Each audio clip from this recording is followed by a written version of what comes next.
I'm excited for you guys to listen to this podcast. This is a really inspiring, relatable pod with a couple that took a family recipe, took a leap of faith, and started selling cinnamon buns out of a U-Haul truck and now have a brick and mortar. This one's a fun one. We have Abby, Mike, the duo, and a special guest, their 4-month-old baby boy, Bodie. Hope you guys enjoy. Let's go.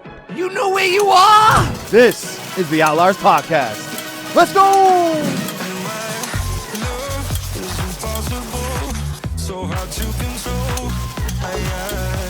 It's so awesome to see you guys where you're at today, because we had like a brief conversation about many different things and just the ongoing journey, like just touch points. Yeah. And it's just cool to see, like, every time we do touch point, it's just grown. Yeah. And it's really, really awesome and inspiring to watch from afar. Thank you. I mean, you guys are killing it too. I appreciate it. You're inspiring as well. Thank you. Inspire us, so. No, hell yeah. And that's like the Jersey food and beverage game, you know? And I think that's why, like, I want to do this podcast too, is like connect with other restaurateurs, people that are farmers, roasters, influencers, bakers like yourselves, because every single person could create a story that has a story that can inspire someone else. Right. And I think another reason why I wanted you guys on was because how you guys started was like, you guys defined mom and pop in the best way possible. Yeah. And what I mean by that is like the fact that, and you guys, I want to hear your side of like how but from outside looking in, there's always that person that you know, family friend, that's like, they make the best cookies, or they make the best crumb cake, or they love making sandwiches, and never take that leap of faith and doing it. Yeah.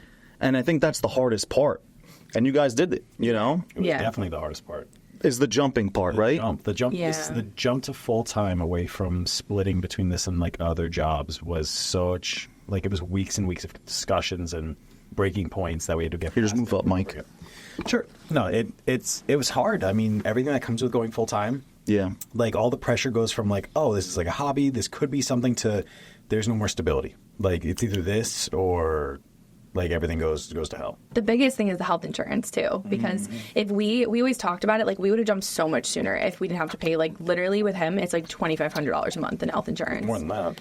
Like, it's crazy. Yeah, it's more than that. Right. So it's like, that's a mortgage payment. Like, in addition to like living our lives, in addition to food and all that kind of stuff. So it's just like, I mean, it's crazy. Let's bring it back, because I couldn't agree with you more about the health insurance thing. That makes everyone like jump into it. Yeah. You know, and like even there's certain guys on my team that left. Like, for example, one of my right-hand guys, his name's Joey, and he was a teacher, and he left teaching to join O'Bagel, and the biggest thing was the health insurance. So I was like, dude, I can compensate you and match you, or maybe even more so, but like the health insurance thing is just such a scam in America right now, especially for young entrepreneurs. Like, prevents you from like for the dream, especially if you want to have kids, because you could when you're in your early 20s or younger, you don't even think about health insurance.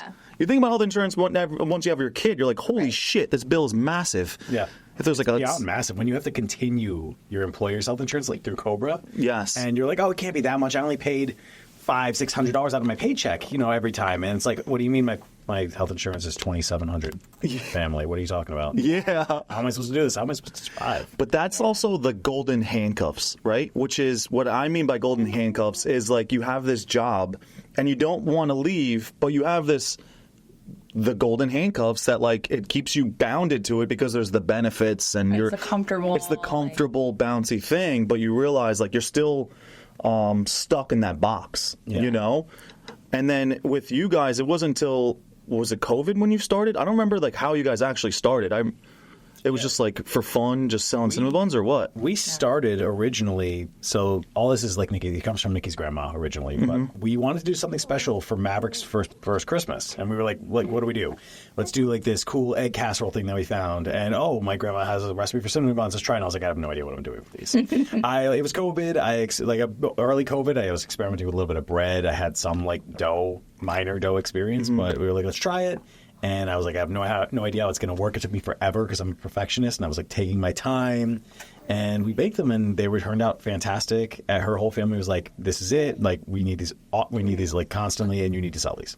And we were like, "No, you guys are out of your mind. Like, I have no idea what you're talking about." And they pushed us for a while. And at the time, like, I kind of saw what could happen with it, because I knew that there was no other spot at the time in our area like doing buns like in bulk kind of thing, which is what we sell them as, like 4 or 8. And there you could get to go to the bakery and get one bun that was kind of like sitting out for a while, or you could like, you know, with us. It was like just like an afterthought cinnamon bun on their menu. It wasn't like specializing, hey, this is the one thing we do well. Right. And the specialization, like that's the biggest thing for us, is that we take our time with these buns. We're constantly reworking them. Even to this day, we're still reworking them. So yeah, when you go to a specialized bakery, like that's what you're looking for. It's got to be the best. Like if it's not the best, we'll taste the flavors. And if it's not the best X of whatever we've had, we don't put it on the menu. Like, so when you made your grandmother's recipe initially, was that just for fun, or were you kind of also like exploring the thought of maybe there's an opportunity to jump here, like, or was it really like, let's just make something for Mav's first Christmas? Like, what was that thought? It was purely Mav's first Christmas. We had no intention originally of doing anything with it, and like, and then months later, Nikki's the go-getter. She gets an idea in her head. Her family pushes it, but she gets an idea and she's like, "This could be something. We're going to do it." And I'm like, "You're out of your mind. You're tapped out. We have no more like Maverick's like got our hands full. I'm working my full-time job like remote." But I believed in like so Mike is like the executor. He's like great at with the dough, like he uses his hands really well. That's like, I'm the marketer, I'm the business person, I'm the one who's like, we got to take this like farther. So what happened was, after we made it that one Christmas, it kind of like went away. COVID hit. We were like experimenting, and then there was a Monmouth County Facebook group where they were posting like curbside pickup from different restaurants. And I posted on there's like 80,000 members, and I posted and I was like, would anybody like to buy some cinnamon buns, like just as a thing? And the response was crazy. I got like 40 people being like, yes, totally, 100%. Like, I posted the pictures, and I'm like, Mike, you got to get to roll. And like, it was the first time he had ever rolled like a batch of 80, and he's like, what the hell are you talking about? I'm gonna have to do like 40 batches. He's like, I had done one time. So I was like, you can do it, like, it's fine. You figure it out, dude. Well, I had 40 orders, so we need to get this done. We're in too deep. There's a lot of times in this business where I'm like, I believe in you, you can do it. And he's like, what do you mean? But then he'll get over that and be like, okay, I can do it, you know, like he if I have to do it, I will do it. Right. If it's up in the air and I have no idea what I'm doing and it's an if, I'm like, Yeah, back's against the wall, pressure's on. I have to do this for my family, and I don't want to let anyone down. But that's every entrepreneur, I feel like, too. Like, you get to the point where you're, like, it's sink or swim, do or die. You either do it or you don't. And if you fail, like, and we've messed up plenty of times, you just try again tomorrow. And, like, you know, there's a lot of, like, self-detriment there where you're like, you know, but... So was that first time you did the Facebook group and you put out something, you got well received, 40 orders. Yeah. It's probably that's what's so beautiful about this story too, because like sometimes I think it was a slow growth and then it started like really increasing. So it was the 40 people, and so did you accept all 40 of those orders? And then it was like, you did a pickup date? Was it just outside your house, or? So we were posting up at a parking lot because Mike was like, I'm not comfortable with people coming up to my house, like rolling up to my random. Yeah, this is like Facebook Marketplace on crack. It's like, don't you come over to my house? Yeah. So the first time we went, like I said, we learned step by step. So the first time I was like, pick up at the Trader Joe's parking lot in Shrewsbury. That's where we were, and it was like no permits, no license, just nothing, nothing. And it was during COVID, at the back of our car. So what happened was a couple people, like a trunk. It was literally out of her trunk. I love that. And like the sign was like, his mom made a paper sign. We call it like, it was like a serial killer sign. Like, she wrote in red crayon. It's like thin red, tall lines, MAV'S Top Buns, like a horror show. Come get some candy On the side of my Mazda. Yeah. And people picked up, and a couple people didn't pay us. Like, they came and they just didn't show up.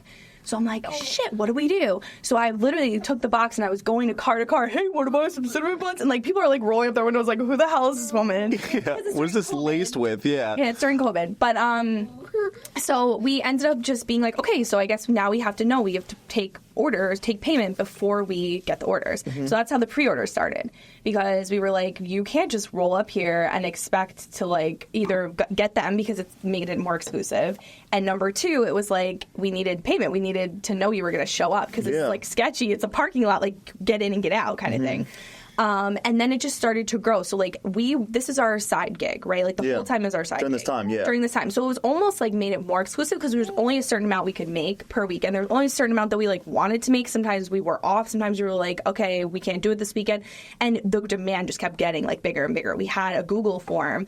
I was literally on the phone with my therapist at one point, and Mike runs in and he goes, shut off the form. Shut off the form. We literally had like 200 orders. She's like, I'm like, the drop will be fine. Go have your therapy session. Yeah. Like, I'm sure it'll be okay. Yeah. And like 3 minutes in, I'm like, oh no, it's over. Yeah. And all you're thinking about is like the executing all these roles in your home kitchen. Yeah. I'm like, we can't do this. We can't do this. We can't do this. Please stop.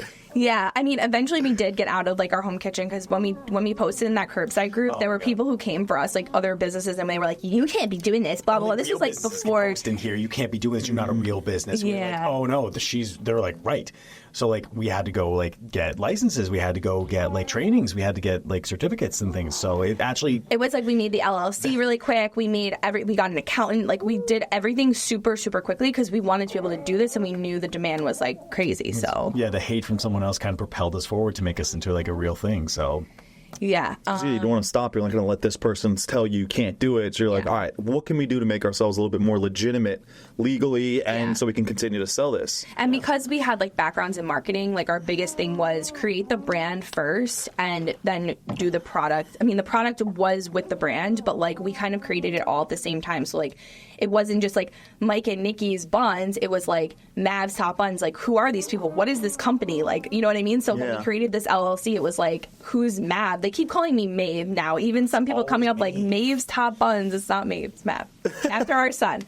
But yeah, like it became a brand first because that was what we identified as. Like I went to my art director who I worked with, you know, in my old agency, and I was like, hey, can you make us for $500, you make us a logo? And she was like, sure, absolutely. She gave us like all the stuff. So, I mean, now we're like growing and growing, but like back in the day, it was like when you were doing things out of a car, you got to be like, you got to sound legitimate in some way. Like, you know what I mean? So, but they met us. I had the baby strapped to my chest, you know, so it didn't look like that sketchy because I'm like, hey guys, you know, whatever. Yeah. But when we were in the Trader Joe's parking lot, we were like, this is too crazy. You know, a Trader Joe's parking lot, it's like meant to be crazy. Yeah. So we were like, it's like Trader Joe's and Costco. Let's move to like the Whole Foods parking lot in Middletown. It was right. Yeah. So we moved to the Middletown Whole Foods parking lot.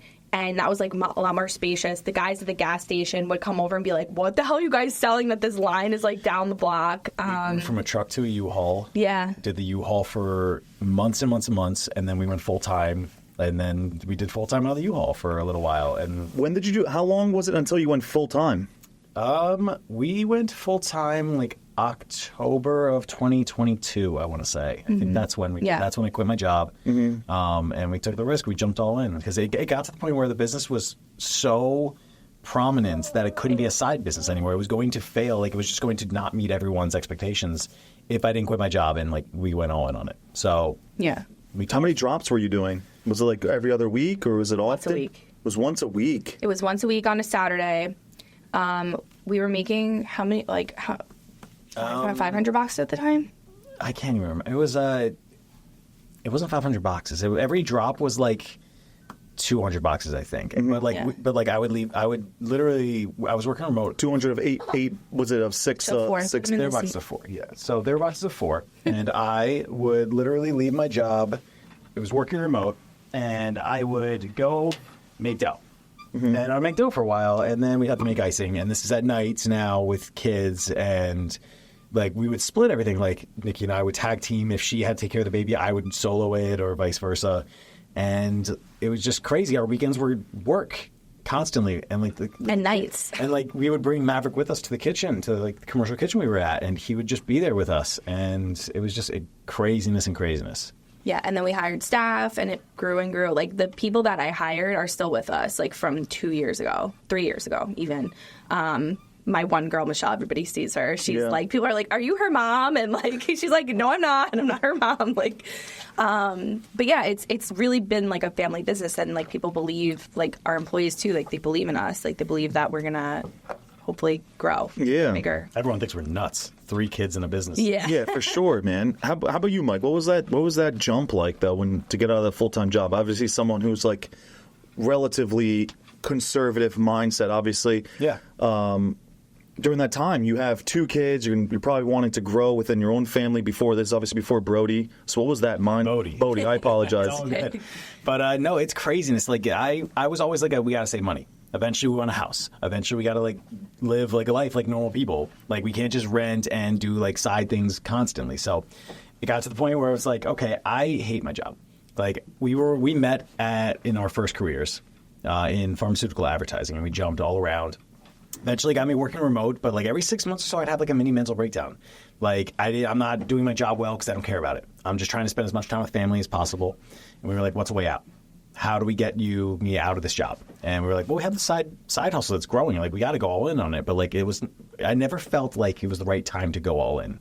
Like it felt like we could have been all right at some times, but it's just volatile. It's baking. Like holidays are crazy, special events are crazy, but like when like there's downtimes too, like it's a roller coaster. Yeah. So it was like, how can this replace a full-time job where I get benefits? And we had a couple breakdowns where it got to the point where it was sort of like, okay, I think like my job was recognizing that I didn't really care. Like they like put him on probation.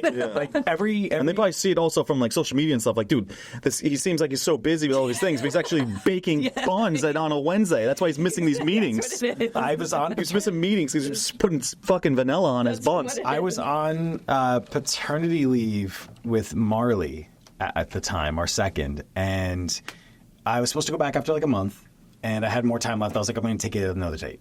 Which is never the right idea for paternity leave. Take all your time immediately. Yeah. You will never get to take that time again. Yeah. So I was supposed to go back the next day, and I called my boss. I was like, I'm taking 2 more weeks right now. I don't care. I'm taking 2 more weeks that I'm allowed to take right now. I don't care how it looks. I'm allowed to do it. And I did, and they were so mad. That's the thing with like advertising, pharmaceutical advertising in particular, because there's such a need for like if you're in advertising, go into pharmaceuticals because it is like you know how big it is, like big pharma. Yeah. It's like huge and whatever. But it's like there's so many open spaces that they're just kind of like, okay, like whatever you need to do. Because they're just like desperate almost. Yeah, we need like the experience and we need people who know what they're doing. And meanwhile, he was good at his job. Yeah. At that time, who knows? But yes. It was like literally like 2 kids running a bakery on the weekends and at night. And so he's kind of like trying to like get through the stuff for the day so that he can like start dough at night. I was rushing everything at that point because like I never viewed my job as like it was going to be forever. It's an industry where you could jump and there's always spots, no matter kind of almost like unless you did the worst job in the world, you're going to get another job, sort of like position in that agency. So I took that. Keep talking because you're never going to get. Oh, I know. This is just me. I took my extra time. I came back. I wasn't very non-committal about anything, and they like every corporate job, if you don't commit or do things, they will put you on like whatever. A correction path, they'll call it probation, essentially. And they're like, yeah, if you perform better in like a month, you'll be fine. You're never going to be fine at those. You're marked. It's over. So as soon as I got on that, I was like, there we go. I'm quitting. I'm quitting and we're going all in. Like, I can't stay at this job. I'd have to find another job. Like, it's not going to work. So I gave us the push. And it was scary as anything, trying to balance finances and expectations and push as hard as we can at the same time with all the kids. So scary, I guess, is the word. What advice would you have for someone else in this, like, someone that might be listening that's, like, wants to jump and, like, go for their passion or go for their dream of wanting to open up maybe a coffee shop or a bakery or anything like that and leave that full-time job? If you can't bet on yourself, no one else will. It's kind of like you have to commit and you almost have to burn bridges. Like, there is no going back. Like, everything in life will always work out in some way, shape, or form. You have to go all in without a foot out the door. So if you can't go all in like that, then you're not going to succeed the way that you envision it or the way that you think that it will. Sorry, I was going to say, I think like also with the kids, like having 2 kids, and I think I was pregnant, maybe I wasn't pregnant at the time, but it was kind of like we were nervous about taking the leap because of them. But then when we took the leap, it was like, okay, we have to. You cannot, when you have kids, like you have to fly because otherwise, you know, your whole family goes down the drain. Yeah. You know what I mean? No, seriously. It's almost like you got to jump and you got there's a legit fire underneath you. Yeah. That there's nothing. If anything, it actually makes you grind that much more. Yeah. Whatever you're the most scared of is what's actually fueling you to then work harder. Yeah. To push through those late nights. To push through like the temptations of going to your friend's house on a Saturday. It's like, no, I got to get shit done. Yep. And to make this thing happen for my business, let me put in those extra time. And there's nothing better than putting in the extra hours for your business. Yeah, totally. Right? And nothing will fuel you. I'm assuming having all your kids in the bakery is going to make it more fun to really push through, too. It's really fun. They love being there. I had fear of going all in as well, not even just because of that. Like, I knew if I went all in, I was going to have to commit to the bakery. Yeah. And that was going to take me away from what I was trying to balance, which is the family. Like, full-time was keeping me away from family. At least the bakery's at night. It's a night thing. And when we went full-time, it was still kind of like a night thing. So it was kind of easy to give all my time to the family. And then it was literally like, I know eventually it's going to get to the point where I can't only do nights, and I'm going to have to leave and be away from them. That was a hard part to accept. Did you start doing, like, projection of sales before you did leave the full-time job? Yeah. Like, were you kind of being like, hey, as long as we added maybe another drop in there, or 2 or 3 or whatever it may be, like, so it's a little bit more, obviously, interpersonally, emotionally, you wanted to do the jump, but how about also, like, in regards to the financials? Yeah. Yeah. We had In the beginning, we didn't. In the beginning, In we the beginning- jumped and kept it going, and we were like, maybe we can do a second one here and there, and we'll see. It's a lot easier without overhead. When you get the Yes. overhead of all the stuff, and now you're hiring more employees, and you're figuring out, Rent. can I actually pay the rent? Can I actually, like, in the beginning, we were like, we can totally afford our lives, because, like, we weren't paying for anything. It was like a rent of a local bakery that we were doing at night. But then when we started to open up our own spot, we were like, oh, yeah, we kind of probably should work through how many buns we have to sell in order to get to that point where we're, like, actually succeeding and actually being, growing this thing. Because you can't just, like, make ends meet. You have to, like, keep going. And when you did full-time, what was that next stage like? It took a while to get to that point. We needed to find the right spot, because I don't think we knew our identity at first. Like, at first we were kind of like, oh, we're going to do drops, or we're going to do only pre-orders, or we're going to do, like, a distribution center eventually, and we're going to do, like, we didn't want to open up a bunch of spots. We weren't sure what our identity was, essentially. When you got your location, your first one? Or before your first location? Before, we were like, we don't know if we want a location. Maybe we do a distribution center instead of, so it makes it still more exclusive, where, like, you can't just come to a store and pick up a bun. But then we were like, no, the demand is there for that. So we got the store. And then we still do the pre-orders. We still do the first come, first serve. I think we're going to expand that more, too. Like, more days, more hours, more, like, single serve if people want that. And we're constantly evolving. our customers have been really good with, like, following whatever the hell, like, we decide. Yeah. Like, we are kind of like, oh, we're just going to do this. And people are like, great. And then we're like, oh, we're going to start shipping. Okay, great. Like, it's just they're very positive people, like, all the people that follow us. I mean this in the nicest way. I respect that you guys are doing things in a very unorthodox way. Yeah. Like, completely, right? Completely. It's not like when you did your first storefront, it's just like weekend, right? What days are you open right now? Right now, it's Friday, Saturday, Sunday, 8 to 1. Yes. So we extended our hours. We extended. That's extended for you guys. It's extended. 'Cause at first, it was. Yeah. At first, it was Space. It was Saturday, Sunday, 8 to 11. Yeah. Because we originally did full-time was out of the U-Haul 1 day a week, Yeah. 8 to 11 on Saturday. We were like, let's double it. Yeah. So we doubled that when we had the space, and we were like, well, we're getting so many people would just show up and not really understand how to pre-order and not try to do this, or that didn't work with their schedules. Were they, like, frustrated almost, too? Yeah, some people would show up and be like, what do you mean you're only open? Like, a lot of the old school people who come in and they don't know about Instagram, Or people that just don't pre-ordering. know your Yes. how you guys operate your Yes. business, because I'm unorthodox way. Yes. The pre-orders have been good for us to start, but I think moving forward we'll probably... I want to keep them forever. We're sort of feeling how far do you go in one direction or the other. It almost feels like we have two sides of the business, pre-orders and first come. Yeah. So it's sort of like pre-orders are great right now. They give you a gauge for what the week is going to be like. I can plan however much I want to do for first come, first serve. There's no based on waste. that. I don't really want to go all first come, first serve. We're Why? sort of because overhead, because of wasted product, because who knows like what the week is going to be like. Yeah. It's easy to gauge what the week is going to be like because I can see pre-orders. Of course, you know exactly what number you have. Pre-orders, That's why people love catering. Exactly. Yes, a lot of our customers have also been like, the ones who are diehard pre-orders are like, don't get rid of them, please don't. Because you can literally just walk in, pick up your buns, like you're not paying it for anything. I mean, you are in the upfront, but like you're just walking in and walking out. I think there's a lot of misconceptions with us too. Like we get a line every single morning, but it's not to the point where like we haven't managed it because we've been doing this for years where we've had lines like crazy down the block. So like, it's not like, oh, there's a line, it's going to take 2 hours to get through. It's like, there's a line, and we're done by 8:15. Like, we've gotten through that entire first line by 8:15. So a lot of people have come to me in, like, festivals and, like, I'm so happy you're here, because usually, like, I'm afraid to come out to you because, like, I'm scared you're going to have a line. And we're like, no, like, it doesn't work like that. We're quick, and we know what we're doing now. Like, you know, so. And we've tweaked our business model. It kind of all works with itself. So, like, how about this? What's the current business model right now? The current business model it starts with pre-orders for our long-time customers. Yeah, they're actually cheaper online than they are in store. So you get people that get an incentive to do pre-orders. You get your boxes then. You could order as many as you want. If you want a big order, it could be a special event. That would be offline. We would just have that conversation and hash that out. But it starts with pre-orders, and then we always have tons of first come, first serve. You show up, and you could also get single buns now. We started doing single bun sales fresh out of the oven. So, like, they come out like a minute before we open. The customers come in, we're icing. We always do, like, the first 10 buns are free with a purchase. Yep. So you show up. If you show up, there's an incentive to show up, right? There's an incentive to pre-order. So it's not like oh my goodness, he spit up. That is typical, though. That is typical. My daughter spits up all the time. Oh my God. You don't have to apologize. As long as it's not spit up on me, I'm happy. Bodhi, you had to make your presence known. Is that what it was? And if anyone's listening, Bodhi just completely yacked.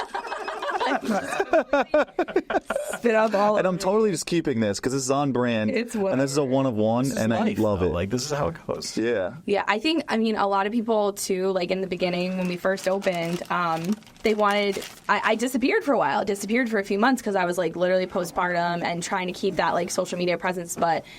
That's our brand, is me with the baby at the store. Eventually, as we grow, it's not going to be possible, you know. But yeah, I think we're coming into our identity more now that we have, like, a baseline of the store happening. But yeah, it's always going to be the family run, family owned, you know. What is your thought process? I feel like you might be pushing back on him a little bit with the business model. Yeah. So I'm always, like, up for change. I think Mike is very, he's the one who grounds us a little bit. Yeah.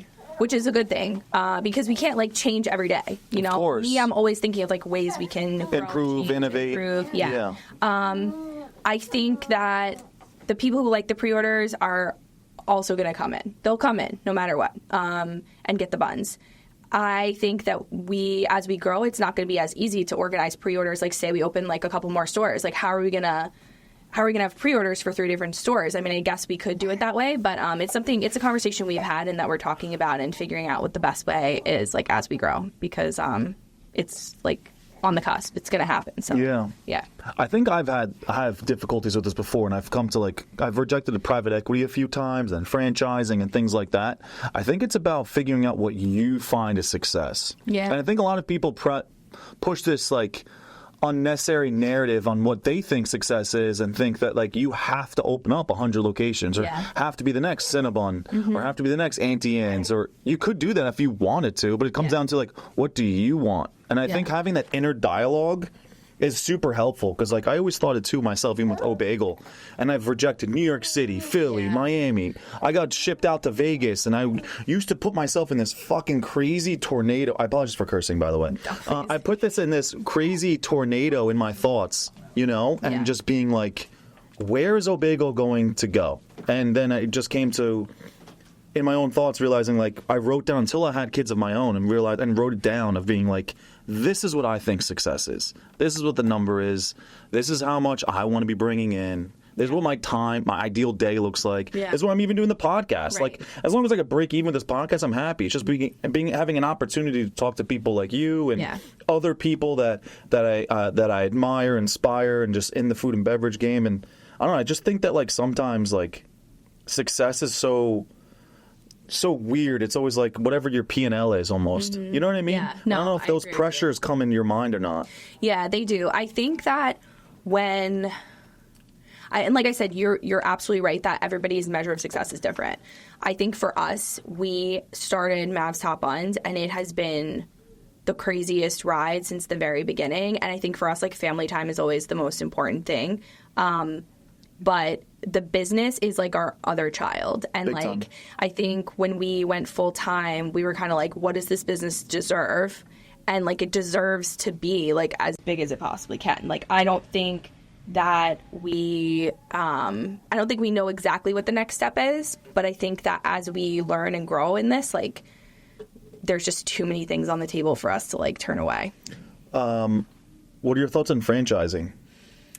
I'm not against it. Yeah, I think franchising seems like it's kind of the best model for you guys. Yeah, I think we've been so, we've created this thing where it's kind of like, it could grow a little bit more. Could grow to, the franchising. It's definitely been on our minds for sure. Yeah. Yeah. What are your apprehensive thoughts on franchising? I think with franchising, you lose a lot of control, but that is something you kind of got to let go of.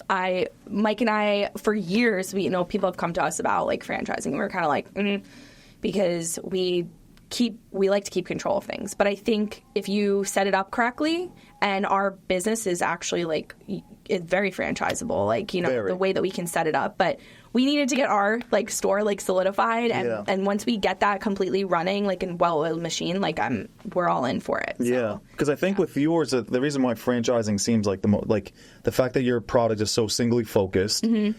Low overhead when it regards to operations, yes. Right? Yeah. You only need a small footprint. Yeah. You don't need a large footprint. You don't need a hood. Right.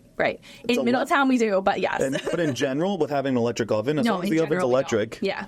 And then as long as you can drop them off like relatively pre-made and then they have to cook per location, correct? Yeah. Uh-huh. I mean, I've even thought about like, we've talked about like maybe is there an oven that's like automated that we can just like set a timer and now it's like there's nothing like there's no risk, For sure. I mean, those are you have the what's called the turbo chefs that are preset buttons. Yeah. And then you have those preset numbers for the electrical convection ovens. Yep. There's definitely preset numbers. And there's not many variables when it comes to the cinnamon buns, right? It's only one set like time. Yep. For all our buns cook at the same time. I mean, the babka is different. The babka takes an hour, but I mean, it's How about made to order, like baked to order? You ever thought of that or no? So baked to order would take too long, I think, for the amount of people that we get. But like that's why we do the fresh ones because. How about doing like a turbo chef play? You ever tried it? We haven't tried it, but we have done like the faster convection ovens. Like they don't do well with the dough. It's got to take it takes time to like rise up. Yes. But even if you par bake them though. It might be a good thing to try for sure. I can tell you right now, like the product is like really versatile. Like it freezes well. It freezes well raw and cooked. So like talk about like shipping it out like to places and stuff. Like it's doable. If you did open another location, where would it be? I don't know. I've talked to a bunch of people, and they get in your head and they get in your mind, and a lot of people say you do a small circle first, right? Like you stick to where your biggest and mushroom out. Yeah, you mushroom out. So I think that's probably what we would do. But our business has been different, right? Because we've been doing pop-ups all over New Jersey. So True. I have a huge following in Chester, New Jersey, like the most random kind of place. But we found like in Chester, it's huge. So we could. Listen to your gut. You have the data. I know, we do. And that's the thing. It's like... How far is Chester? It's like an hour. All right. It's not bad. Yeah.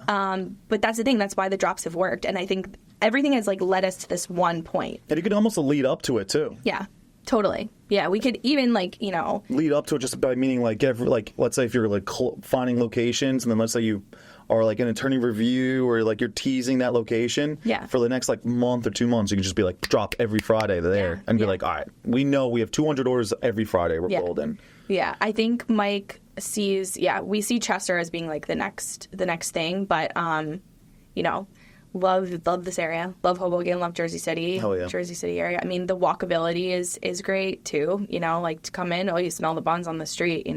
Your story aligns with like years ago, 2014. Abby. We spoke to Abby. I don't know if you listened to that one or not. But I did. We just listened to it. Yeah. There's two things that she said that I loved. One was like, if it's not us, it's going to be someone else. Mm-hmm. That's a big one. Mm-hmm. And then number two is like, she had to let go of control. I was like, we have to just jump. And I think just like you are the branding of it, and there's not, you can also set parameters with franchising. I feel like a lot of people have I remember I was super concerned about it too. But I think the main thing, as long as it's in the legal documents, as long as you're controlling around Jersey, you'll be able to still touch point with it. Mm-hmm. That you can create like a strong, even though you do know that's just for other people to listen. Right. there's like you could create within a contract is anything. It's what you negotiate within the contract. So there's certain parameters you can create for the franchising model by creating like a 3-strike policy, right? By like if they're randomly selling hot dogs at MAV'S Top Buns in wherever, let's say in Delaware, you open a location, that's a massive strike. Number 2 is the cleanliness. And then 3, they actually lose their investment. So like they're incentivized to like make sure that they are listening to this book that's set up for success. And if not, they lose their investment of that location, which is massive for them, right? It's not like, hey, you got a slap on the wrist. Like, no, you lose potentially anywhere from $100,000, $150,000, $200,000 investment you put into this, while also your potential livelihood, which I find like interesting.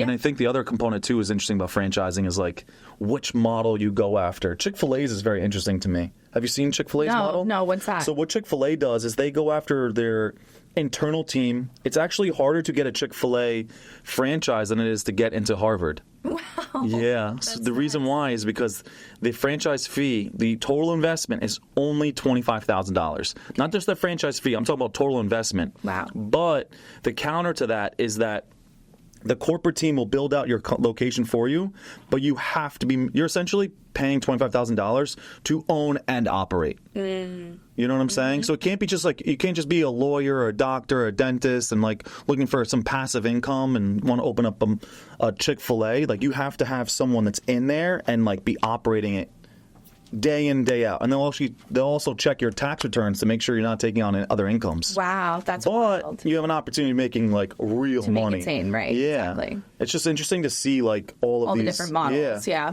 Is there any other brand that like inspires you?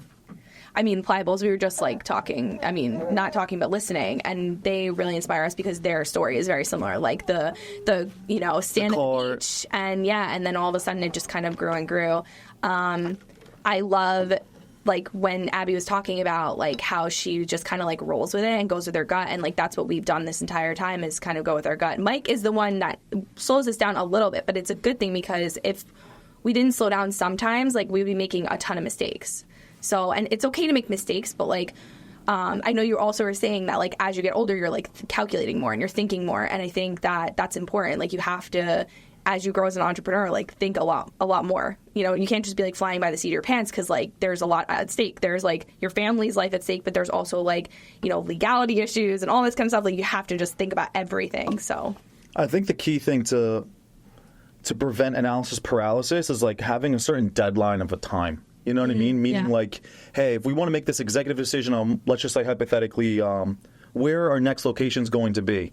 It's like, all right, right now let's just say whatever it is, June 16th, and I need to make this decision by July 1st. And I think creating like certain deadlines like helps solidify your decision. Because if not, like you could just be overanalyzing this one decision for like 6 months to a year. You know, some of those people, they're talking about the same problem. They're just trying to find a solution to the point you're like talking about all these options is driving yourself crazy. Yeah.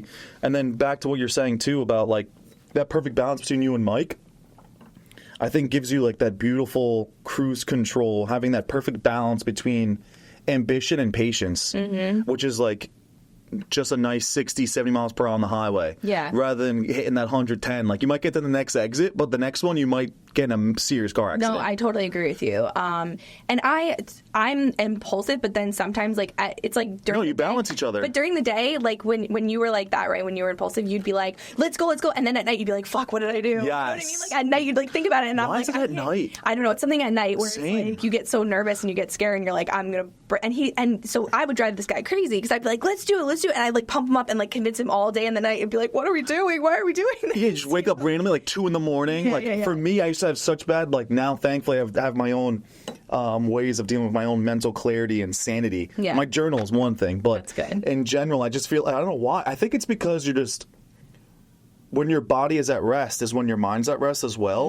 And then when like we probably operate, you and I are relatively similar in the way like we deal with the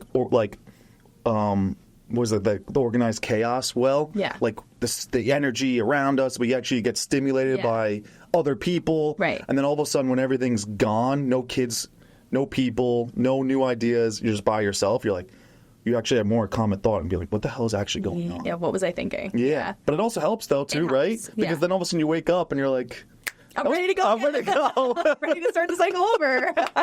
Let's go. Yeah.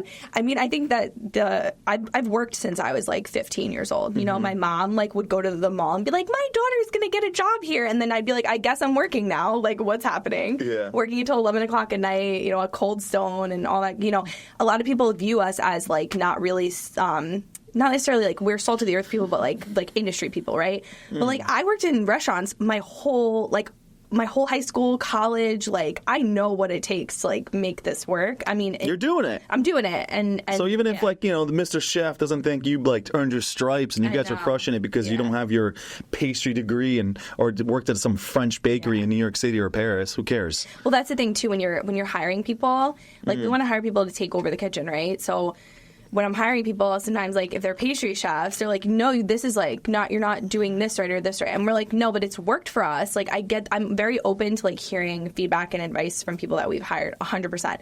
But certain things, it won't work. And like, it's worked for us until this point, and we're going to continue to just kind of like figure it out. Right. Like, what's your favorite or least favorite? And then what's your favorite part of the business?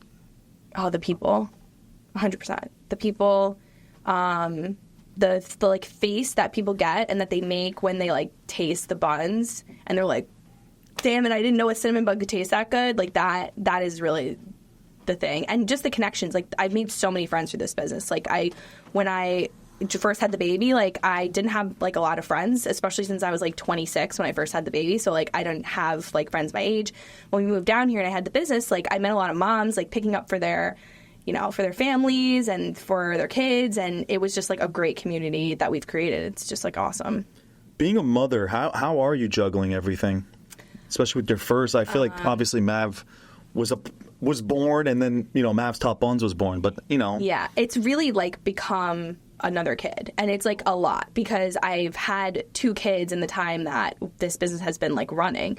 So after I had Bodhi, like I had 0 downtime. Like Mike had to get back to the bakery. We just opened like 2 months prior, and it was a good thing because we had to have our team kind of take over a little bit, and we had to kind of let go of the reins and be like, you got to support us a little bit. Yeah.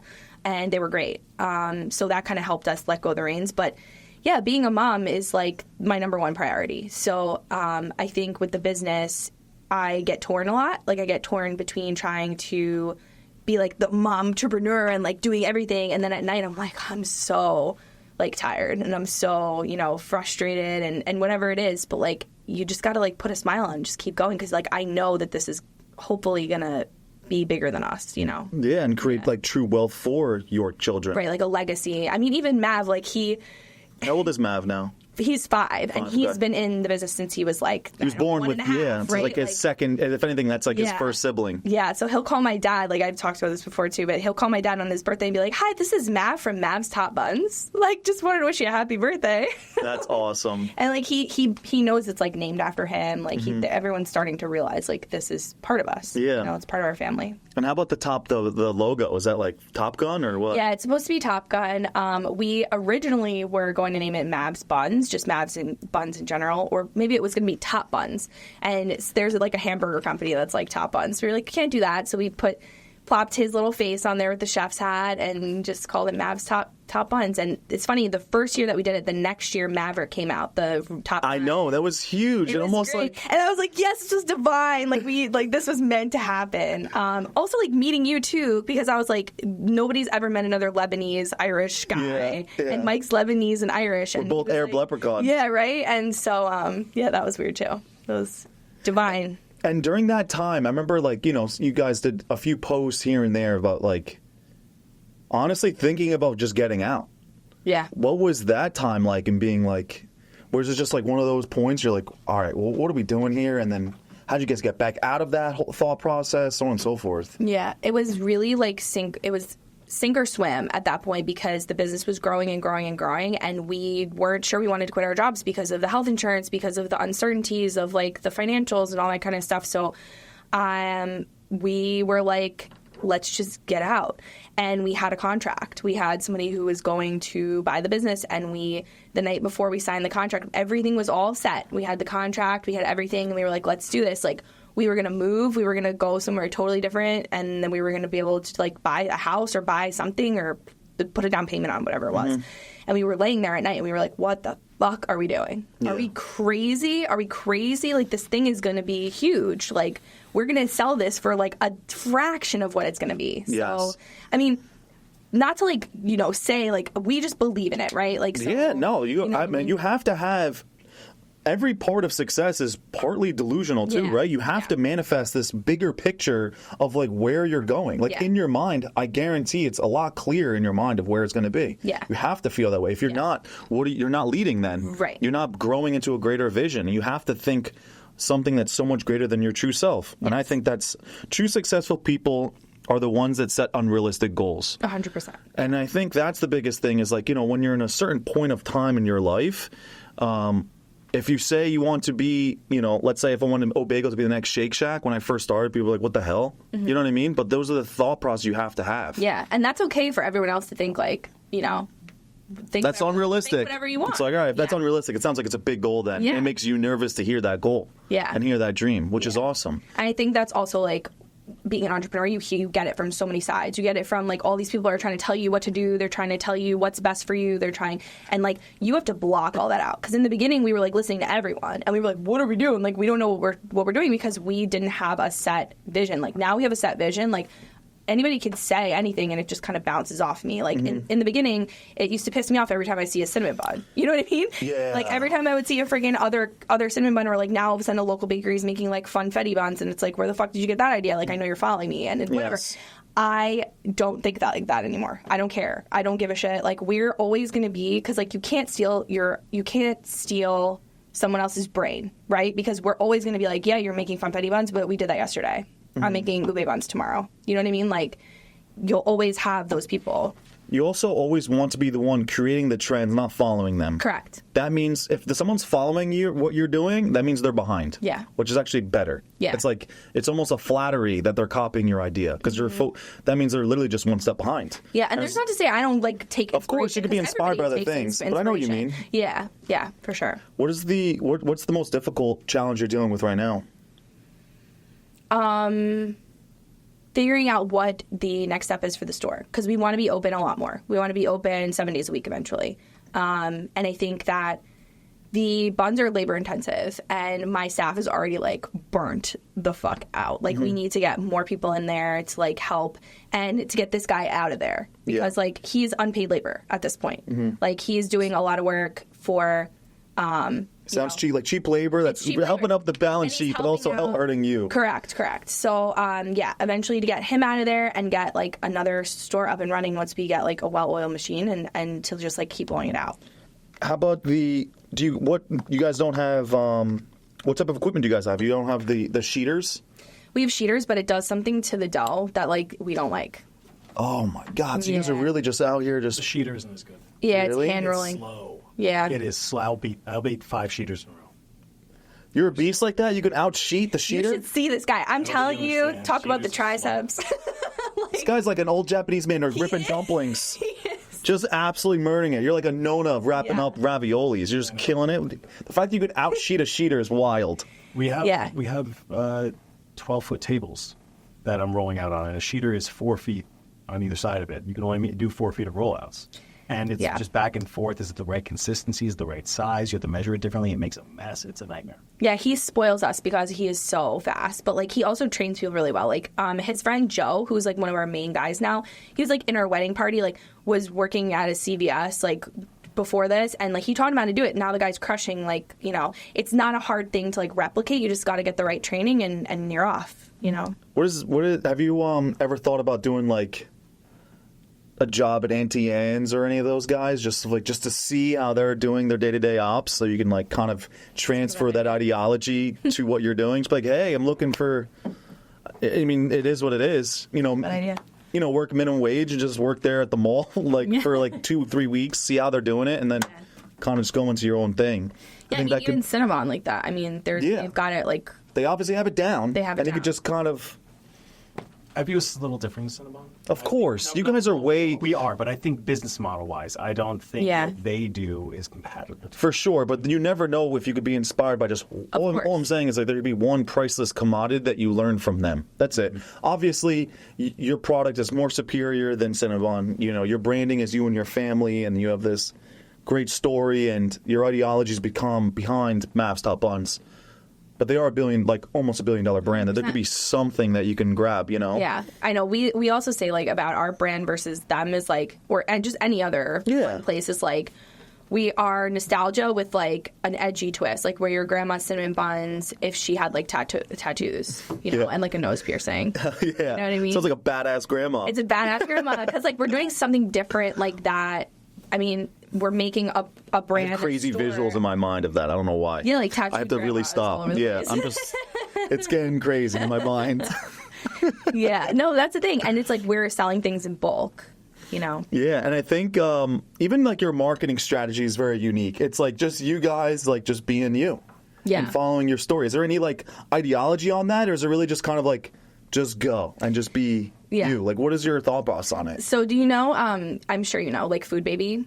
Yes. Like Mike Chow. So like, he built his, like, he was one of the first like main food influencers, like way back when it was like first happening. And he always said like he wasn't just going to make like a food account. Like he wanted to do kind of like a family food account. So like that's kind of what we have. And I like Red Bull, for instance, like they don't post a single like drink usually. They post like lifestyle. They post like people like having fun, and like that is the vibe. So like for us, like it's the family vibe. Like we're gonna post the buns, and they're gonna be like drippy and sexy and whatever, but they're also gonna be like family, and you're gonna see us, and you're gonna like connect it all together, because to get people in the door, like they see like. They see me as like being a mom, and they're like, I want to support you. I want to support your family because like you're working so hard, and like people want to get behind a brand that like means something. The same thing with you. You guys do the same thing where it's like very fun and cool, and you know, it's not just a bagel. It's like bagel. You know.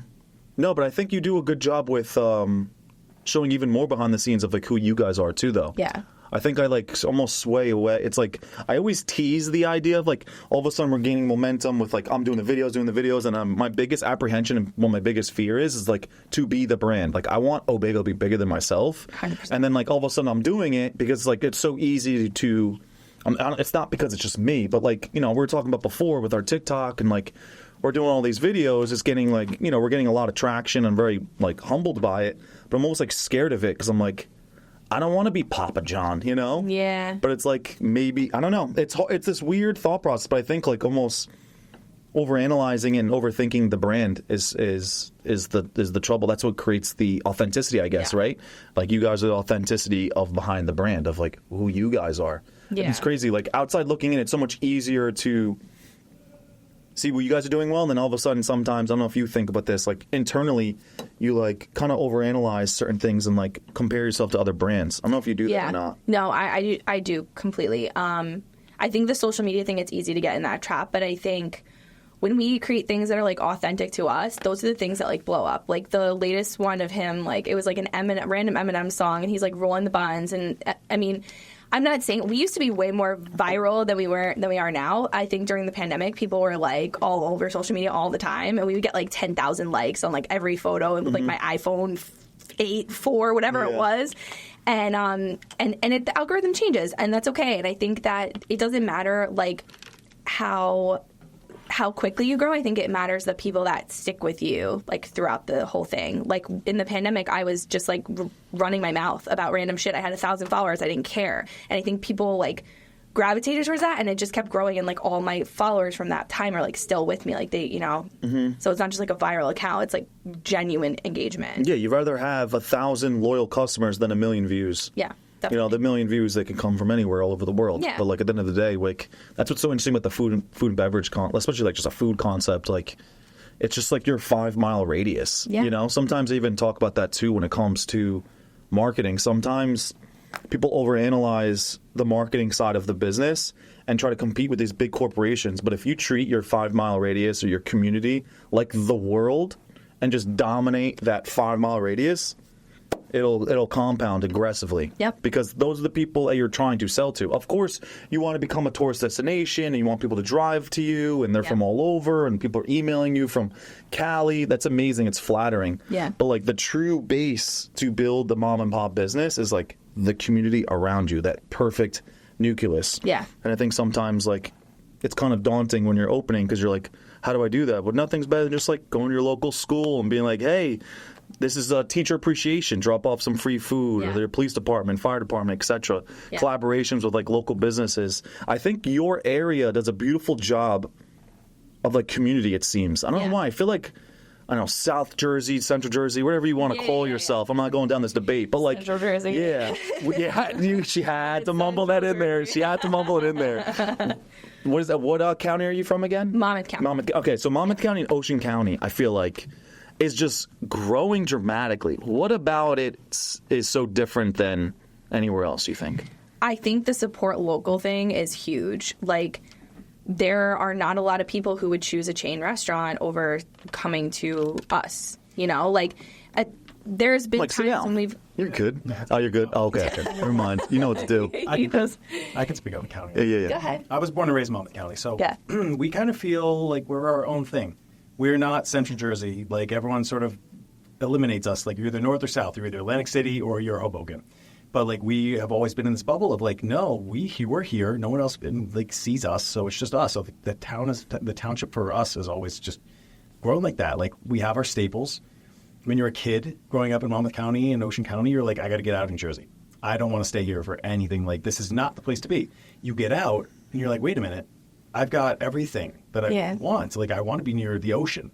I want to be near orchards. I want to be near farms. I want to be near farmers markets. And it has every single thing. And you come back and you're like, this, no wonder this is where, like, everyone is, like, growing. It has everything that you're looking for. It's got all the local businesses you can handle. And it's close to city if you want to be extravagant, or close to Philly if you want to, like, go for a special experience. It just really does have everything. Yeah. I think the other thing, too, is, like, and you're right about that. Like, I almost, like, envy it now being in a different part. I think it's because, and you guys can speak on this, is that I feel like, especially with us, our generation, not many people, there was a very small population of who lived in Ocean County, Monmouth County. Mm-hmm. And then they had that culture of being like, whoever came in was kind of like a temporary tourist type of culture, like the Benny culture. Bennies, You know, like that was like embedded in the culture of like the youth. Yeah. Of being like, we're local. We have like, there's just like a different swag about them. Yeah. And then there was a very small population. Then it got so populated. And whoever was born there and raised around that area was almost like, you're not one of us, but it's like us. And it made you guys stronger. And then now, as it's growing, it's just like embedded in that community. Yeah. There's also like a ton of entrepreneurs that are our age too. That are like all kind of like, it's a family and it's a community. So like, you know, Eric Talercio, like, we are good friends and he has 3 kids too. And it's like, he's always pumping us up. We're always pumping them up. And it's like, even just like random people, right? And so you see that it can be done. You know what I mean? Like, I'm looking at Eric and I'm saying, okay, he like built this, like they all built this for years and years and years. I'm looking at like, you know, like Offshore Coffee, and I'm saying, look at them, they're opening up another location. Like, you're inspired by them. All these people that are young like us, like, we're like, there's a different way to do things now. You know, Oshio specifically is the shining example of what a business should be like. They are family to the end. They are generous as anything. Yeah, they are. Help the community. Yeah. They've been around forever. We grew up with them, and now we're here adults starting our own new thing because we grew up with that of, like, hand out free raviolis when there's a huge line, or help people in need, take on, like, literally every charities and stuff, So they are the example that I think everyone grew up with and is trying to emulate now, and, like, they've done a great job. Yeah, shout out to Eric. I agree with that, man. First time we met, we went over there, drop off bagels. He hit me up. He hit me up. And I felt his energy through the phone. It was just absolutely electric. Yeah. To the point that I was like, because normally I'm like super pumped. Yeah. He was just like, he got me real pumped about everything. He's like, yo, you got to come over. I don't care how much it's going to cost, whatever it is, whatever's best for you, come by. And then we went there. It was like really fun. It was like, he gave us a full tour. We made some sandwiches. He was just like laid back, just excited, just wanted to create. He's trying to have fun. He's not overthinking everything. Right. Just almost like you feel like you've known him forever. And it was really, really nice. He was a really nice guy. And then, even dropped, I was like, bro, how are we going to do the logistics of these bagels? Like, I can't drop them off. He's like, don't worry. And he like had one of his guys literally pick up bagels every single Sunday. Yeah. And it was just cool, man. And I agree with you. I think he represents what, he's just a second-gen deli owner, but he takes great pride in that. And he, like, really embodies who he is and being part of the community. And I agree with you, and I respect what he's doing, and I think that he represents what the food culture should be, which is hospitality. And I think you guys are doing the same thing, which is really cool. Yeah, I think there's a lot of, we definitely try to good vibes only, right? Like there was a line that was out the door on Mother's Day, and there was a couple guys that were like getting in a tussle, like, not like actually fighting, but they were like, come on, like I'm gonna pre-order, I'm a separate line, and he goes, this guy's cutting the line, and I'm literally good vibes only, guys, and I had the baby on me, and the guy's like, sorry. Like, like how can make a middle-aged man say sorry to another middle-aged man? Like, I mean, I don't know. I think your motherly sense of energy came out, and they like almost reminded themselves, like, yeah, I'm actually losing my mind over like, this is freaking cinema. Yes, like he caught me, it's one of those like school things, it reminds you of like a childish behavior. Right. Like there's enough buns to go around, guys. Yeah. And then how about so on the weekends, do you bring your kids with you or what? Like how's that been? We'll switch off usually. Okay. Like I'll be there to greet the customers. Mike's there opening the store in the morning. The guy for Father's Day, he woke up at what time? Just tell him your time. Like what's your routine? So the routine, we're prepping all week long, standard work hours. And then it's just getting crazy early. We do everything fresh. Everything is like typically on like a not crazy weekend. I'll get in at like 2:30. I'll roll like 2:30 what? In the morning. And then you get there at 2:30 in the morning, bro? I'll roll babkas fresh. We'll make extra rolls if we need to, and we start prepping from then. And then the bake goes all the way until 8. No, but tell him about Father's Day. Father's Day, weekend. I was down a baker. He took off, and so I was in prepping at 11:30 at night, the night before, and I went all the way through. And then I had to take the buns to Chester, and I was up at Chester until 11, and then I had to go break down the farmer's market that we were also in on the same day, and I broke that down, and I had to like drop off the U-Haul and put everything away and clean up, and like I was home at like 3. Now, so I'm telling you what he's got to get out of it. Yeah. What how did you push through yourself through those mindsets? I know during those times, like I've dealt with it myself. I'm just curious, like, did you have that inner dialogue with yourself at all? I don't even know if I have a dialogue with myself. I'm a very odd person. If I have a task, I'm just going to do it. I'm just going to push through it. I don't care if there's an easier way sometimes to like, what I should do is take a step back. What's the most efficient way to do something? Yeah. What is a lesson I have learned? Yeah. I don't do that. I say I got to do something. I don't care. It's going to get done. If I got to do it really early, I'm going to do it really fucking early and just do it. Mm-hmm. It'll get done one way or another, whether it's me or whether it's someone telling me an easier way to do it. I'm not really an inner dialogue guy. I got a task. I probably won't eat during it. I'm going to do it. And I say to him, I'm like, Mike, what the hell? What do you mean you're rolling the babkas fresh? Well, how is that efficient in any way? But like, that's why it's like we work well together, because I'm like, take a step back. Like, you do everything so amazingly. I know you do, but like, let's think for a second. Yeah. You know what I mean? Like, and we're also best friends. So like, we're always laughing, and we're always like, there's nothing too serious about it. Like, yeah, we've gotten into like major arguments like about anybody. stuff, but the way we communicate is very, we've worked together before, like from before that, so we knew we could do it. Yeah, the relationship was built off of being work friends, right? Correct. It's family and love over everything else. We can have an argument and be like, okay, it's just business. Yeah. Like, well, take a step back and be like apologize about anything. Like, it never gets that bad. Yeah. Yeah, you argue in a healthy way, like something nothing like malicious about it. Right. It means well. The inner dialogue is interesting. Do you not have a normal when you said you don't have an inner dialogue? Before. Do you actually not have an inner dialogue? Because I've heard some people don't. Yes. I think things, but I don't hear things in my head. I do. See, I think in my head, like, he doesn't think. It's just like, it's tumbleweeds or whatever. Bro, that's wild, man. It's silent a lot of the times. That must be like... I could crank through with or without music. To me, it's like I have to pause to turn on music. I'm not pausing. Wait. Yeah. we gotta talk about this. Wait, so let's just say when you're... like say you're doing the buns. There's not like an inner. You're not talking to yourself almost like subconsciously. No, I'm okay. So you're almost like done. at eat. Like it's just like almost like meditation thought process, like just clean thought almost. I have a task. I got to do the task. There's nothing else I can do. Whoa. But this is why. So his dad was a plastic surgeon, and I'm telling you, I think it's the same kind of thing because you have to be able to get into that zone in and just do. And he's very much like a physical person. That's why he didn't do well in pharma as well, because you have to think about all the things, multitask and do all the things. He does everything muscle memory, tasks, everything. Physical. I have to do stuff on the computer. I can stop writing an email and get back to it 4 days later. There's nothing pushing me through if it's not a task that I have to physically do. I get on the table to roll something out, and I used to not answer phone calls for hours, and she'd be like, "How are you not?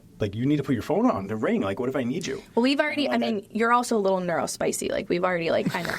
It's true. Neurospicy. Neurospicy. I love that. And I am too. I feel like a lot of people have that, but yeah. It doesn't matter to me. But that's to me. I got a task to do. I'm gonna do it. Yeah, dude, you're beast moding, bro. Inner dialogue. That's interesting because the reason why I ask that is because I'm someone who has to create these crazy, especially early on when I opened O'Bagel, I would have to going in big. Someone would call out.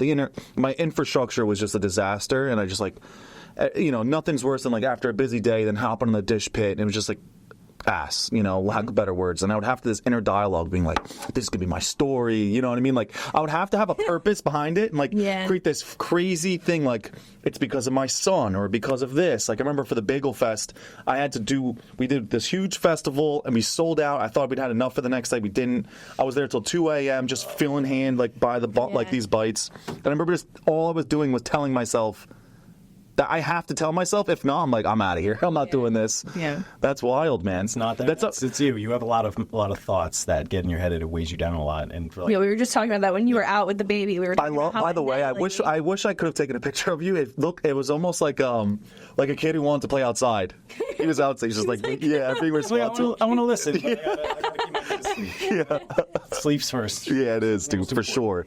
Nothing's worse than a kid who's doesn't have enough sleep. Yeah, speaking of, because he's in our room too. Yeah, so same. It's he's waking up at 2 a.m. to go to the bakery, and I'm you better right above the garage. Baby. You better the garage. Oh, dude, I'm told I have to go through the side door now not to do the garage. Yeah. And I go through the front. That's under Marley's room. Marley will wake up more easily than Bodie will. Did you have I saw this on Instagram, having 2 kids, spectating as my wife having 2 kids. I'm just out here, just more support. I'm clapping. Yeah. Extremely stressful. How did you do the natural birth? What was that thought process? Oh my God. And why? This was my 3rd natural birth. You did all 3 natural births? Yeah, so I did Maverick in the hospital, but it was I had a doula and I didn't I wasn't attached to anything. That was a marathon, I call it, because it was 27 hours. Marley's was a castor oil birth, which literally my water broke and they were you need to do this or you're going to the hospital to get Pitocin. So I was okay, cool. So I chugged a castor oil shake with vanilla ice cream, castor oil, and orange juice. I don't even know what the hell that is. Castor oil is basically a laxative. Okay. I drank it. So I had her in 5 hours and she was a sprint. And I was what happened? That's a sprint. Okay. Yeah. And then Bodie was 10 pounds, 4 ounces. What? Yeah. And it was my hardest. Marley was 8'11", 2 weeks early. Wait. Say it again. Marley was 8'11", 2 weeks early. Wow. So if she went the whole time, I would have been screwed, just with him. That was actually my daughter, same thing. Yeah, but I'm used to, you can even see, my tattoo, I have, the weights and stuff. I worked for Muscle and Fitness. I push through, I'm super into, was into working out, not as much anymore. I don't have time for anything. But, you get into that mindset of, this is a marathon, and this is, you have to, go inside yourself and just, do it. As a mother, it's one of those things where I totally forgot how painful it was. But I remember going inside myself and being just dig deep. Mm-hmm. Dig deep. Get this freaking And why did you want to do that? So there's a lot of reasons. The recovery is way easier. I did it with the other 2, and I found the recovery is just super easy. And I didn't want to be in the hospital if I didn't have to be. If I'm not going to be attached to an IV or if I'm not going to get an epidural, then there's a lot of problems with women's healthcare now that people have. I could go on and on about it forever, but essentially I was in high risk. I had a really good midwife, and if anything happened, she was there, but I didn't need it. I was just me and my crazy, wild grit. There's a lot of statistics. I mean, hospitals have a lot of more problems when giving birth. The doctors cycle through and they want to get it done. They're on time stamps and they're like, it didn't come at this time. Oh, well, instead of just letting the baby come when the baby comes. Yeah, but I always say every woman births the way they need to and they feel they have to and the way they want to. And, not everybody gets the birth that they want, but I was blessed to have like 3 really healthy kids. And I was like, why fuck up the timeline and why change it for this kid? Even though I was like to my midwife, why didn't you tell me this? You knew this kid was giant. Why didn't you freaking tell? She's like, I knew, but would you have done it? I was like, you bitch. I respect it. I mean, like I said, I'm just a spectator in the room. Yeah. And I remember with each kid, it's just like a different, It's just wild, and it's the stresses, the anxieties. How about you as a father, man? Just being there. I do the best I can. Yeah. I prep as much as I can. I printed out motivational speeches to put them. I love that. That's awesome. On the walls. I forgot about that. Words of affirmation. Yeah. So that's cute. We were like, we're going to do a water birth with Marley. We didn't do a water birth with Marley because it was too fast. We were like, we're going to do a water birth with Bodie. We were like, we're not doing water. But too much setup. Too much. In the moment, it changes, and I didn't. It was the hardest birth ever with him. The hardest. I bet. Yeah. All you could do is support when they need support. Near the birth, you were like, just squeeze my hand and talk to me. Really talk. And I had to. And you're just reading the speeches on the wall. Yeah. I love that. You can't even look away. It's just I was in your ear, literally just you're doing fantastic. Push through this. Push. You could do it. Mm-hmm. That was the most angry I was with you, though. Yeah. I was like, shut up, Mike. There's nothing else you can say. No. But that's all you can do. Just positive encouragement. Yeah. During that time, did you close the bakery, or what was that? We took a week off. Okay. We took a week off, but we weren't even sure we were going to do that. The bakery just opened. Literally just opened. When did it open again? December 16th. And then 2023. Her birthday's the 18th of December, so Yeah. it's literally opened up. Birthday 2 days later. Birth 2 months later. I kept thinking I was going to go into labor with him because he was so big. People were like, what do you mean you're 8 months pregnant? I'm like, shut up. You look like you're going to drop any second. I'm like, no, I still have time. Don't rush me. Yeah. What were the biggest surprises when you opened up that first location, the brick and mortar that you weren't expecting when you did open? The timeline of contractors. Interesting, yeah. I think we were expecting to be open by Thanksgiving. And, you can't. There's nothing you can do. Yeah. Supplies and whatever it is, Thankfully, it's not that big as much of a delay, though. Yeah, I agree with you, but I do agree with you. I'm saying from Thanksgiving to it's only a half a month, but I do agree with you. You got blessed because construction delays is wild. Yes. So it's COs, and you have to go through the MAPs and mechanical, electrical, plumbing, etc. Yeah. How about you, Mike? That's a big one. I mean, we never really had a timeline. We want to be in for the holidays, and we were told, good, okay. We could do that. Oh, that's probably we were stressing for Thanksgiving. I couldn't get a timeline out of them. You push and you push and you push, and it's any other build outs we ever do, we need an established timeline. Also, what you also can do is create an incentive process too of finding out what the general contractor wants to get paid. You negotiate, and then you add an incentive. All right, what do you think the timeline should be when it's done? And then when the person gets it done at that time, they're incentivized because everyone needs to be operating at some type of.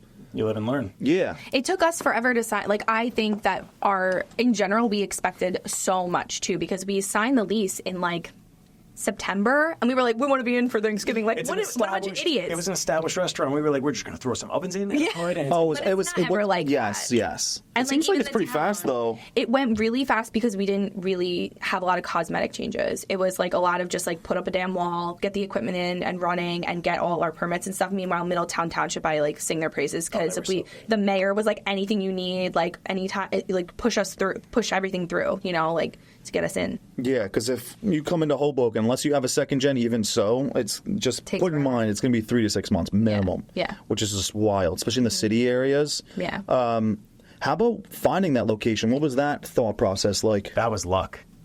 We looked at for 6 different locations before that, and we weren't sure is this the right location, is the right town that we want to be in? We were kind of away from Middletown for a lot of these places, and then out of nowhere, Maverick does PT lessons. And the woman who runs it is the nicest person, and she's like, "Yeah, that restaurant just closed down." And I was surprised. I went up and they just closed. We were like, "What do you mean they're closed?" They just now. We went there that day, called the number, and she's like, "Yeah, it's not even on the market yet." Shout out to Emily McHugh, Sticks and Sprouts. She's the best. How about the was there any like thought process in regards to the rent price? Like, how did you figure out? I think the main thing too is like a lot of people. I don't know if you come across this. A lot of people that want to open up a location for their first one overanalyze their projections, but rightfully so. They should. Mm-hmm. How did you go about that thought process before you took the leap and was like sign the lease and all of that? Yeah, we kind of just figured out like what we were making and how much we could potentially put aside for rent. But like it's not just rent. Like, it's like so much more than that. Of course. So we were like, how much do we have to sell? How often do we have to sell? And we kind of were just like, we're doing really good now. So we're just like stacking away as much as we can. And then like if we have to be open another day, we'll be open another day and we'll be open whatever it is. And so we kind of just like, the good thing about our customer and fan base is like we have the demand. So we just kind of have to tell people like when you can get buns and they'll be there, Did you negotiate free rent while you're building out or no? Yeah, we had a few months. Good. Which was, we had a few months, but then we were kind of like, it's coming up to the time. Yeah. And like, we are thankful we have like the best landlord. I think that was one of the other things that was really important to us is like when you have a good relationship with a good landlord, like that makes everything so much easier because he came in and supported us and he was like, anything you need to do, anything you want to do. Like, he's like, for COVID, he gave like a bunch of like free months to like his tenants. Like, he's just a super nice guy. So we're blessed to have our landlord for sure. Yeah, I've dealt with like the hard way. So the first location I had, we had to pay a ton of dead rent. Yeah. So now moving forward with our other locations, what I've like put into it now is free rent and whatever, and it doesn't start until you get the CO. So it really helps you during the negotiation process is to put that in. And the only reason I'm saying that is for anyone who's listening, is like the getting the CO is very important by putting that into your lease. So before you sign, it's like, all right, we'll have 3 months of free rent. If we open beforehand, we'll pay rent. Right. But if it's after that, we're not paying rent until we get the CO. Yeah. So it helps them too, and it also kind of negotiates with them. You kind of create an incentive, being like the fact we want to open as fast as possible because we want to make money. When we make money, you can make money. And that's kind of the thing of thinking of like on that side, the business side of things. Yeah, definitely. How about the So now we're in what, 6 months of MAV'S Top Buns? 6 months, yeah. I mean, I think we probably even missed our 6-month anniversary. Yeah. I think what is the date today? The 16th? Yeah, I think so. No, I said it before. I said the 16th. Yeah, I lose days now. I know. Do you think that time just goes by faster now having kids? It does. Yeah, it goes by so fast. I mean, they say it, right? The days are long, but the years are short. Yes. So we always have this like fun, consistent thing of how we, end the interviews. My first question to you is, what is the most impactful advice you've ever been given? I think I have a lot. So I think one of them is to just go for things and to stop like don't go back and forth and stop thinking so much and literally to try it. And the worst thing that can happen is that you fail, and that you learn, right? Because every failure is a learning experience. Like, we failed many times. Like, people think that we're like, oh, we were on like a rocket ship to the moon and we haven't stopped and everything. But we have. Like, we've made mistakes. And there were times, we burned the buns and we're like, let's trim the sides. Like, what the fuck are you thinking? But like, we've definitely like learned that it's okay to make mistakes and stop beating yourself up. Whenever you make a mistake, it's okay. You can move on from it, learn, and move on. No, well said. Yeah. I love that. And how about in 5 years, where do you think MAV'S Top Buns will be? Oh man, every corner. I love that. Let's just say it, right? I would put it out in the universe and say, your corner MAV'S Top Buns will be coming to a neighborhood near you.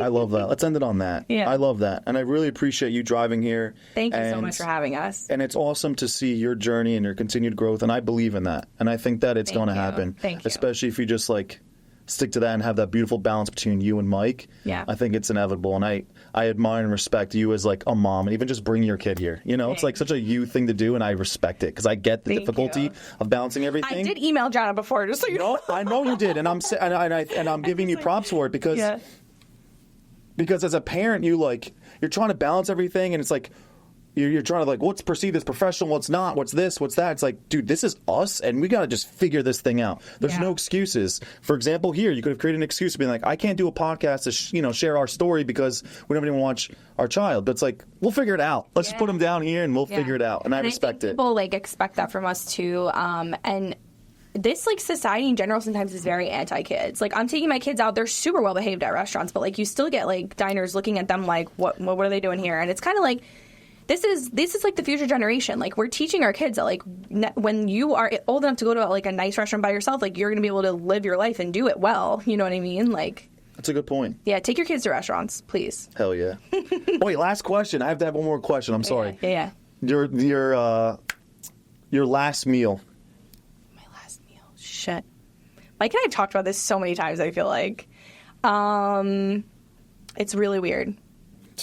Weirder the better. It's like my childhood meal. My favorite childhood meal every birthday, chicken cutlets and raviolis. Boom. Yeah. Done. I like that. We got a from CG in the corner. He hasn't said an all out of 8 different people. Yes, so that's what it is. No, I appreciate it, Abby. Thank you very much. Thank you for coming. Mike coming in with the bun cult shirt and Bodie. So at MAV'S Top Buns, there's just so many unique flavors and fun creative drops. What is your favorite go-to bun? You go first. Our new tiramisu bun. I'm a huge tiramisu guy, and this thing is fantastic. Like I wanted to try it for like a long time, and I was like, I got to rework everything, and I finally just put it together, and I'm really happy with it. Really. Hell yeah, I need to try that. Yeah, I love our OG. It's like trying to pick a kid, right? Like our favorite kid. The OG is obviously my favorite, but I also love the apple crisp, which is like filled with apple butter. And then one of the newest ones is the ube coconut, which like I love like Filipino flavors, and it came out so damn good. Cookie butter is also very Christmassy. So. Yeah. And I love the seasonality of it. That's what's so fun about it and so creative and awesome. Mike, I didn't get a chance to ask you this. What is the most impactful advice you've ever been given? I don't even know if it's just straight advice, but like I'm a very conservative person in terms of like how hard we go with the business. And Nikki's always just been like, no, we have to go. Like, you can have your fears, but we have to like just do it, or else it's never going to happen. So kind of like whatever fears you have, it doesn't really matter. Just keep pushing forward and just see where you end up is sort of like the advice. Dude, you guys just have clear synergy because that is what she said when you're outside.